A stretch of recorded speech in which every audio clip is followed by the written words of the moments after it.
बिस्मिल्लाहिर्रहमानिर्रहीम। शुरू अल्लाह के नाम से जो बड़ा मेहरबान निहायत रहम वाला है।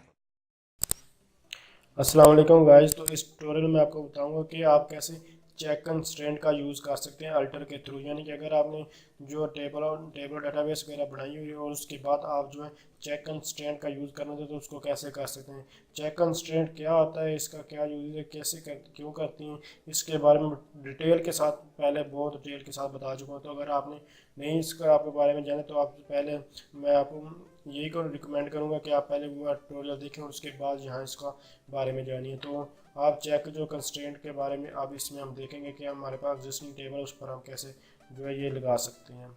तो इसके लिए हम एसक्यूएल सर्वर 2014 को ओपन करते हैं और उसके में मैं आपको इम्प्लीमेंट करके तो ये मेरे पास कौन सी CUNT नाम से के नाम से हमारे पास डेटाबेस है और डेटाबेस में हमारे पास टेबल्स हैं स्टूडेंट और टीचर। तो मैं जो है टीचर का टेबल है इस पर यानी कि चेक कंस्ट्रेंट का यूज़ करना चाहता हूँ।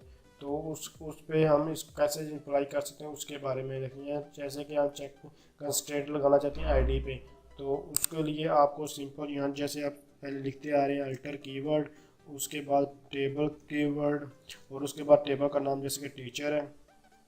टीचर में हमारे पास ये दो ही चीज़ें हैं, आईडी और नेम है। तो अल्टर कीवर्ड टेबल कीवर्ड और उसके बाद टीचर जो टेबल का नाम है उसको लिखेंगे।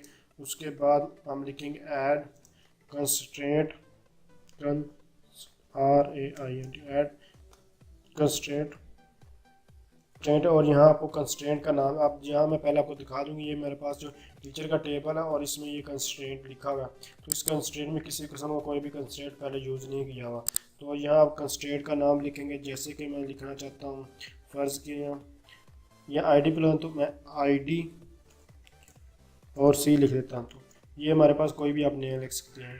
ऐड कंस्ट्रेंट और उसके बाद ये हमारे पास आईडी और उसके बाद हम चेक कंस्ट्रेंट का यूज़ करना चाहते हैं तो यहाँ चेक लिखेंगे और हम चाहते हैं कि आईडी जो है हमेशा हमारे पास जो ग्रेटर हो 0 से और जो है आईडी हमारे पास जो है लेस हो 50 से।